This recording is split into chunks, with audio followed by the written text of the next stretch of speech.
Everyone, I am Professor N.P. Sate welcomes you all in the 16th lecture of our measurement subject. So my dear students, we have already completed 2 chapters till our yesterday's lecture. So in today's lecture, we are going to discuss about our third topic, and the name of the third topic is measurement of electrical power. So what is electrical power? We know the definition of electrical power. It is very basic definition, right? So how we'll define the electrical power? It is the product of RMS value of voltage and current. That is the simple definition of the power, and it is given by formula power is equal to V into I, right? लेकिन यहाँ पे RMS value लेने हैं power के, ये ध्यान में रखना है आपको, ठीक है? तो ये आपका इलेक्ट्रिकल पावर का डेफिनेशन है, सिंपल, राइट?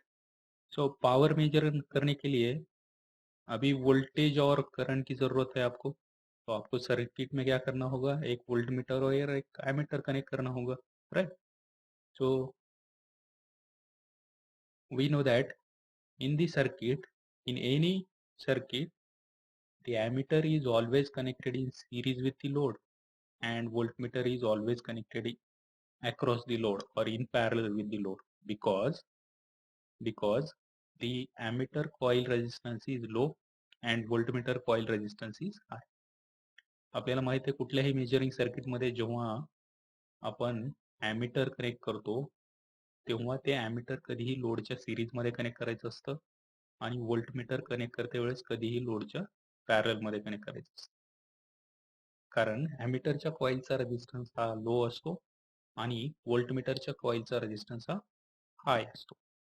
त्यामुळे ॲमीटर कधीही सिरीजमध्ये कनेक्ट करायचं आहे लोडच्या, आणि व्होल्टमीटर कधीही कनेक्ट करते वेळेस लोडच्या पॅरलमध्ये कनेक्ट करायचं, right? So this is the basic concept of the for measuring the electrical power, right? So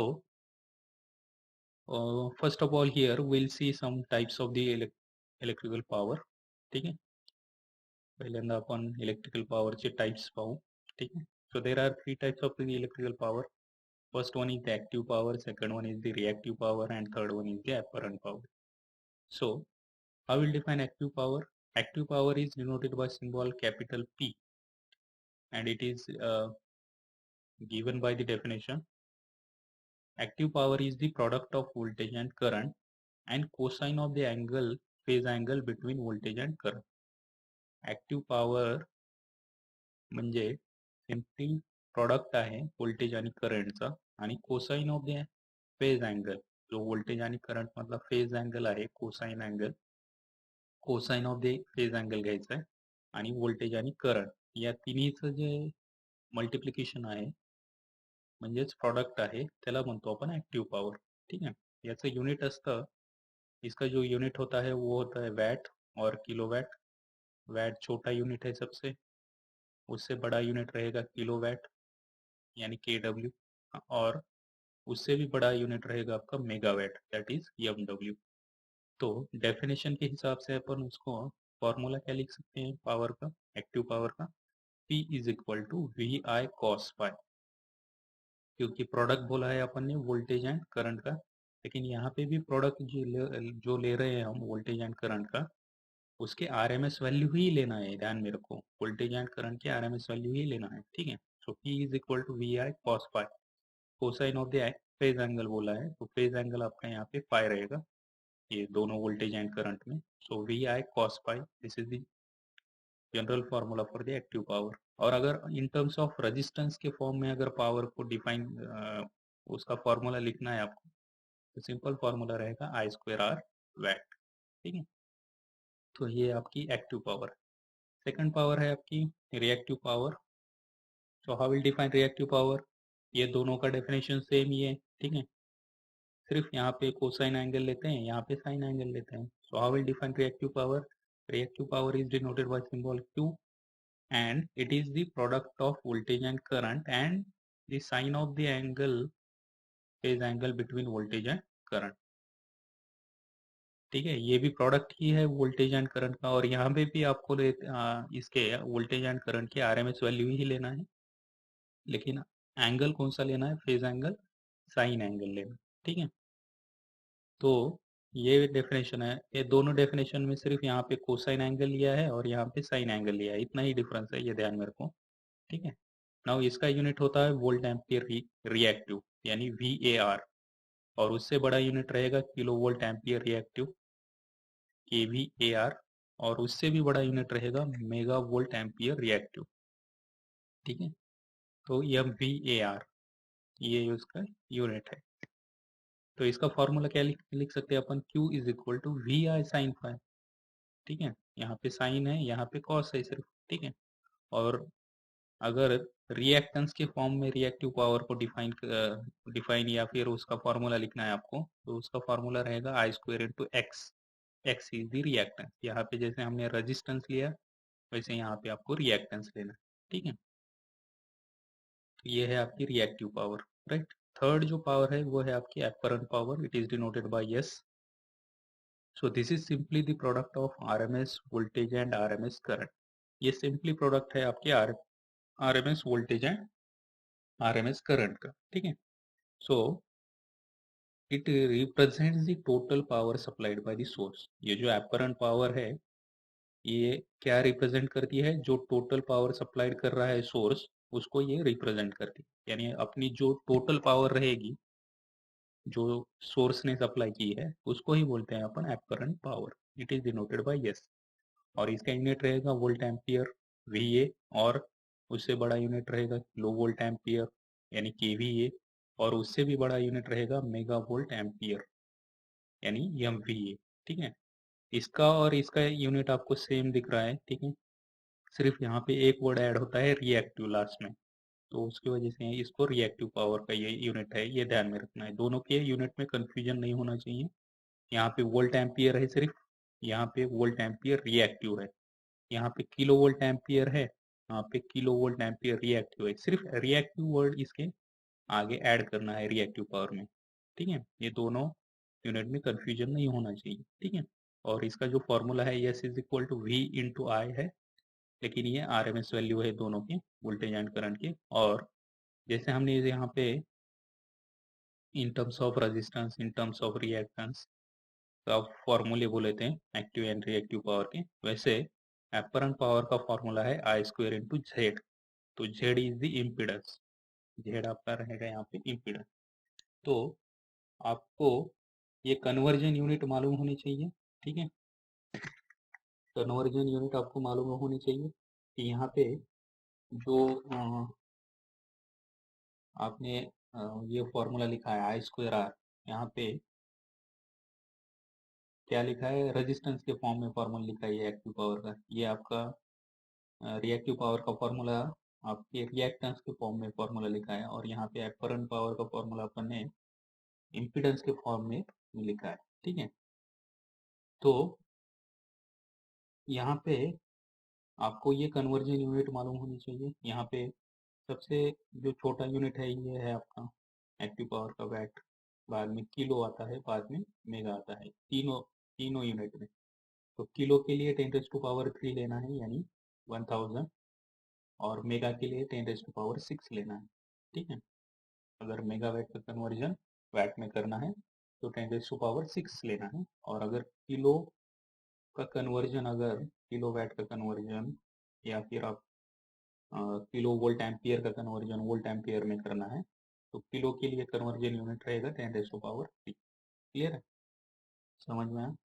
तो ये तीन टाइप के पावर्स है वो, और उसके डेफिनेशन, उसके फॉर्मूले एंड उसके यूनिट हमने देखे, ठीक है। तो ये रेजिस्टेंस, रिएक्टेंस और इम्पीडेंस ये तो बेसिक है, आपको ये इनकी डेफिनेशंस मालूम होनी चाहिए, ठीक है।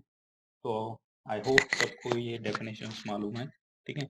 अगर किसी को ये रेजिस्टेंस, रिएक्टेंस एंड इम्पीडेंस के डेफिनेशंस मालूम नहीं है तो आप मुझे पूछ सकते हैं, ठीक है।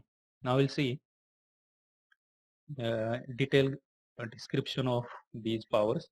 That is, first of all, we'll see the what is active power, true power or real power, or it is also called as useful power. ये चार नाम आपको ध्यान में रखने हैं, active power, true power, real power and useful power. ये चारों एक ही पावर के नाम है, ठीक है। तो ये तो डेफिनेशन मैंने आपको ऑलरेडी बोली अभी, Active power is defined as the product of voltage and current and cosine of the angle between voltage and current. So P is equal to VI cos phi. ये तो फॉर्मूला भी देखे अपन ने, ठीक है।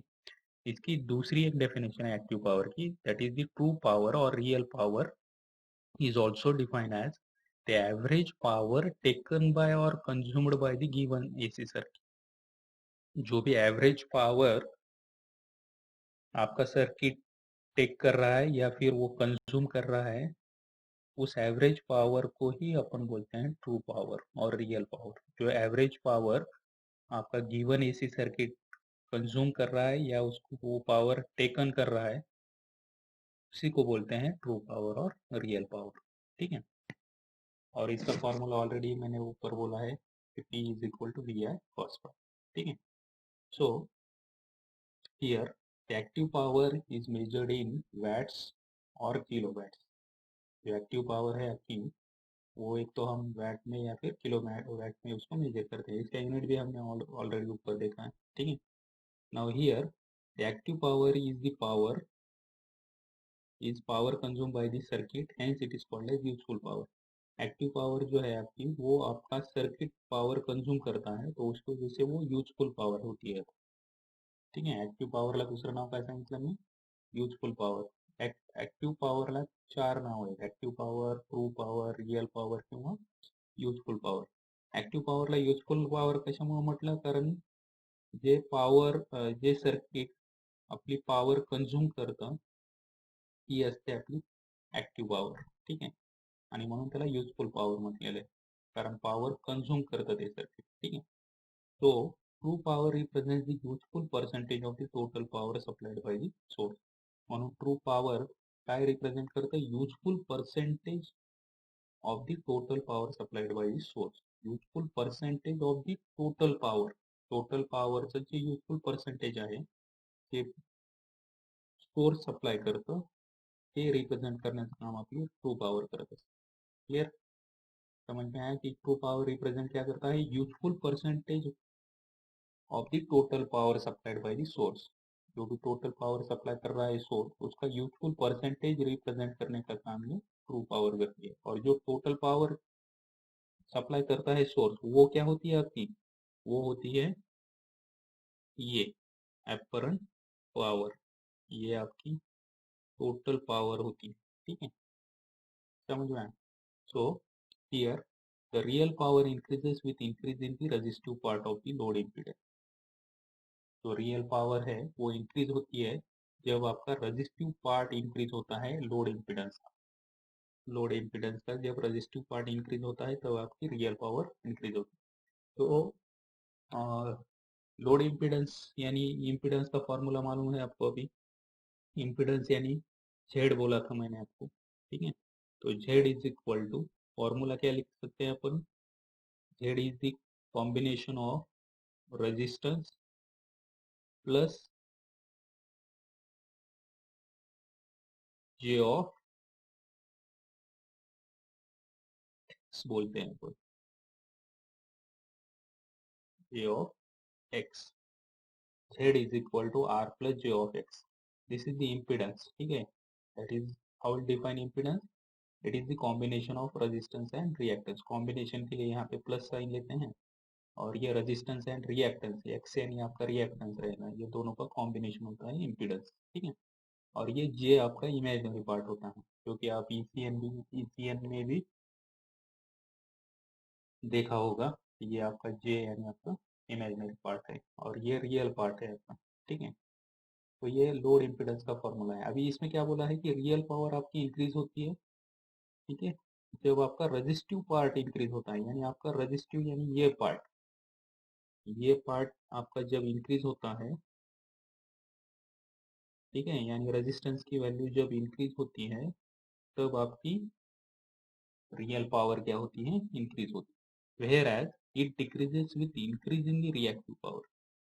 जब आपकी रिएक्टिव पावर डिक्रीज होगी, तब आपकी रियल पावर इंक्रीज होगी। ये रियल पावर और रिएक्टिव पावर यानी एक्टिव पावर और रिएक्टिव पावर एक दूसरे से अपोजिट है। देखो यहाँ पे अगर रिएक्टिव पावर इंक्रीज हो गई तो आपकी एक्टिव पावर डिक्रीज हो जाएगी। समझ में आया? अपोजिट है यहाँ, ठीक है। तो ये सारे पॉइंट आपको ध्यान में रखने हैं एक्टिव पावर। क्लियर है? Now will see reactive power, और it is also called as imaginary power. ठीक है, now how will define reactive power? ये फॉर्मूला ऑलरेडी देखा है अपन ने। Reactive power is defined as the product of voltage and current and sine of the angle between voltage and current, that is Q is equal to V I sine phi, या फिर sine theta भी लिख सकते हो। ठीक है, तो reactive power is also called as imaginary power. Reactive power को ही इमेजिनरी पावर भी बोलते हैं, and its unit is volt ampere reactive और किलो वोल्ट एम्पियर रिएक्टिव। ठीक है, ये यूनिट भी बोला है अपने आपको। तो reactive power is the part of the total power which is not consumed by the load. ठीक है, which is not consumed by the load. तो ये यहाँ पे ध्यान में रखना है कि लोड ने जो पावर कंज्यूम नहीं की होती है, ठीक है, reactive power is the part of the total power which is not consume by the load. ठीक है, ये लोड जो है वो पावर कंज्यूम नहीं करता है टोटल में पावर में की। ठीक है, reactive power is the part of total power.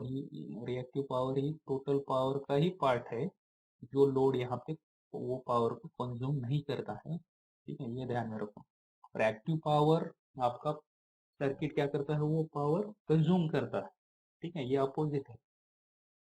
Active power उसकी एक्टिव पावर आपका सर्किट कंज्यूम करता है, उसकी वजह से उसको यूजफुल पावर नाम दिया था। और यहाँ पे जो रिएक्टिव पावर है ये पार्ट है टोटल पावर का ही, लेकिन यहाँ पे लोड उस पावर को कंज्यूम नहीं करता है। ध्यान में रखो। Here the reactive power simply travels from source to load and back from load to source. ठीक है, रिएक्टिव पावर सिंपली फ्लो होती रहती है सोर्स की तरफ से लोड की तरफ और लोड की तरफ से सोर्स की तरफ। समजला? रिएक्टिव पावर म्हणजे काय, ही एक टोटल पावरचा पार्ट आहे जी पावर कंझ्युम केली जात नाही लोड कडून, लोड ती पावर कंझ्युम करत नाही, अशा टोटल पावरचा जो पार्ट आहे त्याला म्हणतो आपण रिएक्टिव पावर। आणि ऍक्टिव्ह पॉवर मध्ये मग आपण सांगितलं की जो गिवन एसी सर्किट आहे आपलं ते पॉवर कंझ्युम करतं आणि म्हणून ती युजफुल पॉवर असते। ऍक्टिव्ह पॉवर ही युजलेस पॉवर आहे, ही रिएक्टिव्ह पॉवर ही आपली useless. So it is therefore, इथं दिलेलं आहे पहा, it is therefore useless power. ठीक आहे, हेन्स शुड बी मिनिमाइज। त्यामुळे आपल्याला रिएक्टिव्ह पॉवर मिनिमाइज करायची असते कधीही। ठीक आहे, आणि ऍक्टिव्ह पॉवर इन्क्रीज करायची असते। क्लिअर आहे? So need to measure reactive power. आता रिएक्टिव्ह पॉवर मेजर करण्याची गरज काय आपल्याला, नीड काय ते पाहणार आहे। So here increase in reactive power causes the reduction in power factor. जर रिएक्टिव्ह पॉवर जर इन्क्रीज झाली तर काय होईल, increase in reactive power causes the reduction in the power factor. Power factor decrease होत असतो, रिड्यूस होत असतो जर रिएक्टिव्ह पॉवर इन्क्रीज झाली। आणि आपल्याला पॉवर फॅक्टर डिक्रीज होऊ द्यायचा नसतो। Power factor is always varies between 0 and 1। पुढे डेफिनेशन आपण पाहणार आहे पॉवर फॅक्टर म्हणजे काय। ठीक आहे, तो there are several disadvantages of power factor. यहाँ पे कुछ डिसएडवांटेजेस होते हैं पुअर पावर फैक्टर के, वो ऐसे है। यहाँ पे दिया है देखो कि here the supply utility system has decided to pay incentive or charge penalties if power factor of the consumer increases or decreases beyond the certain limit। supply utility system as decided, यानी supply utility system यानी कौन रहेगा, जहां से अपने को power आती है, यानी अपना एमएससीबी बोर्ड रहेगा सप्लाई यूटिलिटी सिस्टम। ठीक है, हैज डिसाइडेड टू पे इंसेंटिव और चार्ज पेनल्टी। आता एमएससीबी क्या करता है, अपने को पेनल्टी लगा सकता है जब आपका पावर फैक्टर एक सर्टन लिमिट से इंक्रीज या फिर डिक्रीज हो जाएगा, तब आपको एमएससीबी क्या करता है, कुछ पेनल्टीज पे करने को बोलता है। ठीक है, या फिर इंसेंटिव पे करने को बोलता है। ठीक है, जब आपका जो पावर फैक्टर है कंज्यूमर का वो एक तो इंक्रीज या फिर डिक्रीज हो जाएगा सर्टेन लिमिट से, तब एमएससीबी यानी सप्लाई यूटिलिटी सिस्टम क्या करेगा, आपको कुछ तो भी चार्ज पेनल्ट करेगा या फिर इंसेंटिव पे करने को बोलेगा, ठीक है। So therefore it is essential to measure the reactive power, तो उसकी वजह से आपको रिएक्टिव पावर मेजर करना जरूरी है, so that corrective measures can be taken accordingly to maintain the system power factor near to unity. तो उसकी वजह से रिएक्टिव पावर को मेजर करना ज़रूरी है, ताकि आपको करेक्टिव मेजर्स लेने आनी चाहिए कि अगर आपका रिएक्टिव पावर इंक्रीज हो रहा है या फिर डिक्रीज हो रहा है, तो आपको करेक्टिव मेजर्स लेने आनी चाहिए वहाँ पे accordingly, and to maintain the system's power factor near to unity, और आपका पावर फैक्टर आपको यूनिटी वहाँ पे यूनिटी मेंटेन करने की ज़रूरत है, यूनिटी यानी 1 के नज़दीक आपको पावर फैक्टर मेंटेन करना ज़रूरी होता है, ठीक है। तो यहाँ पे डिसएडवांटेजेस क्या क्या रहेंगे पुअर फैक्टर के, या फिर ड्रॉबैक्स क्या क्या रहेंगे पुअर फैक्टर के, कि पुअर फैक्टर अगर हो गया, लो पावर फैक्टर अगर रह गया, तो वहाँ की रिएक्टिव पावर इंक्रीज हो जाएगी, क्लियर है। ये फर्स्ट ड्रॉबैक रहेगा। सेकंड ड्रॉबैक रहेगा total current drawn by the load also increases, ठीक है। पहिला डिसएडवांटेज काय सांगितला मी, किंवा ड्रॉबॅक काय सांगितला, लो लो पॉवर फॅक्टरचा, की आपली रिॲक्टिव्ह पॉवर इन्क्रीज होते। दुसरा ड्रॉबॅक आहे total current drawn by the load increases, जो काही लोड टोटल करंट ड्रॉ करणार आहे तो सुद्धा इन्क्रीज होणार आहे। थर्ड ड्रॉबॅक रहेगा therefore copper losses increases, copper losses भी आपके इंक्रीज हो जाएंगे। फोर्थ ड्रॉबैक रहेगा power handling capacity of the system reduces, power handling capacity जी आहे सिस्टीमची ती आपली काय होईल, रिड्यूस होईल, ठीक आहे। समजलं, तर हे काही ड्रॉबॅक्स आहेत आपल्या पॉवर फॅक्टरचे, त्यामुळे आपल्याला पॉवर फॅक्टर कधीही युनिटी मेंटेन ठेवण्यासाठी आपल्याला प्रयत्न करायचे असतात, क्लियर है। तो ये है आपका रिएक्टिव पावर मेजर करने की जरूरत, ठीक है। Now what is the significance of power factor. So पहले तो हम पावर फैक्टर की डेफिनेशन देख लेते हैं यहाँ पे। तो cosine of the angle between voltage and current in a circuit is called as power factor. जो कोसाइन एंगल है आपके वोल्टेज और करंट में, उसको ही बोलते हैं पावर फैक्टर, ठीक है। तो कोसाइन ऑफ द एंगल यहाँ पे दिख रहा है आपको, ठीक है। यहाँ पे तीन के पावर ट्रायंगल दिखाया है आपका, ठीक है। तो यहाँ पे तीन पावर दिखाए हैं, ये रियल पावर है, एक्टिव पावर, ये रिएक्टिव पावर है आपकी, और ये अपरेंट पावर है। तो ये रियल पावर और एक्टिव पावर, ये दोनों का रिजल्टेंट जो लिया है हमने, वो है आपका अपरेंट पावर, क्योंकि अपरेंट पावर यानी आपकी टोटल पावर रहेगी, जो सोर्स सप्लाई करता है वो टोटल पावर यानी आपकी अपरेंट पावर रहेगी। जो पावर टोटल पावर में की जो एक में की थोड़ी पावर, जो टोटल पावर में की थोड़ी पावर जो सर्किट कंज्यूम करता है, उसको बोलते हैं एक्टिव पावर या फिर यूजफुल पावर। और जो टोटल पावर में की पार्ट, उस पार्ट टोटल पावर का जो पार्ट है जो आपका लोड कंज्यूम नहीं करता है पावर, उसको बोलते हैं रिएक्टिव पावर। तो ये डेफिनेशन अभी क्लियर हुए होंगे आपके सारे, ठीक है। सो यहाँ पे आपको जो एंगल दिख रहा है ये है आपका फाई एंगल, ठीक है। So cosine of the angle between voltage and current is called as power factor, या फिर उसका दूसरा डेफिनेशन है, it is the ratio of power factor cos phi से डिनोट करते हैं, ठीक है। Cosine of the angle between voltage and current इसलिए कॉस फाई है, और रेशो है ये, इसका रेशो है active power and apparent power का, क्योंकि एक्टिव पावर का फॉर्मूला क्या है आपका वी आई कॉस फाई, और अपरेंट पावर का फॉर्मूला क्या है वी आई, ठीक है। तो दोनों में से क्या हो जाएगा आपका, वी आई कैंसिल हो जाएगा, तो यहाँ पे बचेगा क्या, सिर्फ कॉस फाई, ठीक है। क्योंकि यहाँ पे power factor is equal to, क्या फॉर्मूला बोला मैंने, power factor is equal to active power, यानी फॉर्मूला क्या है आपका V I cos phi, cos phi, ठीक है, कॉस फाई, अगर डिवाइडेड बाय यहाँ पे अपरेंट पावर क्या रहेगी आपकी वी आई,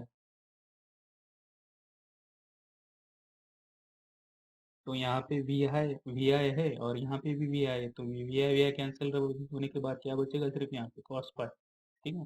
थोड़ा सा हैंड राइटिंग बहुत ही बुरा आ रहा है यहाँ पे तो इसको थोड़ा सा निगलेक्ट करो, राइट, क्योंकि ये अभी मैं माउस नहीं यूज़ किया हूँ, इसलिए ये थोड़ा सा खराब आ रहा है। क्लियर है? तो यहाँ पे cos phi is equal to active ratio है एक्टिव पावर और एपरेंट पावर का। क्लियर है?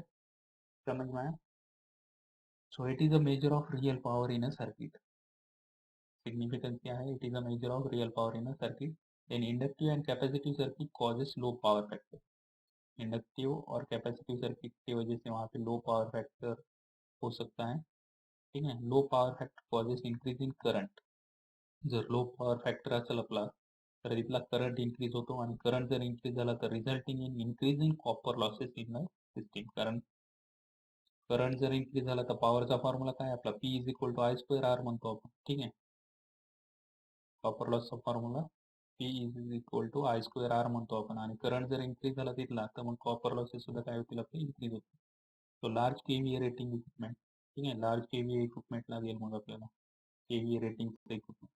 Then greater the conductor size. कंडक्टरची साईज सुद्धा वाढवावी लागेल आपल्याला. आणि कॉस फायचा जर फॉर्म्युला आपण रेजिस्टन्स आणि इम्पिडन्सच्या फॉर्ममध्ये जर विचारला कोणी तर cos phi is equal to R by Z लिहितो आपण. ठीक आहे? Are by Z. क्लियर आहे? तो ये है आपके सिग्निफिकेंस पावर फैक्टर.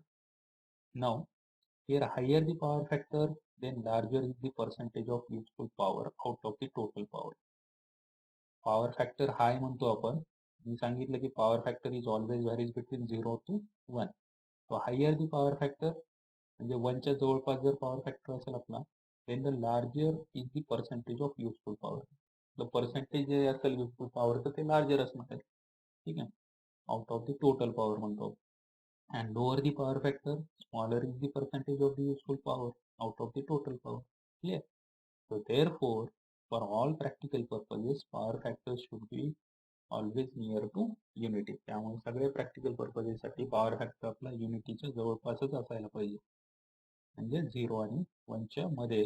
म्हणजेच तो 1च्या जवळ पाहिजे आपला. युनिटी म्हणजे 1च असायला पाहिजे, पण 1 पॉवर फॅक्टर आपल्याला मिळत नसतो. ठीक आहे?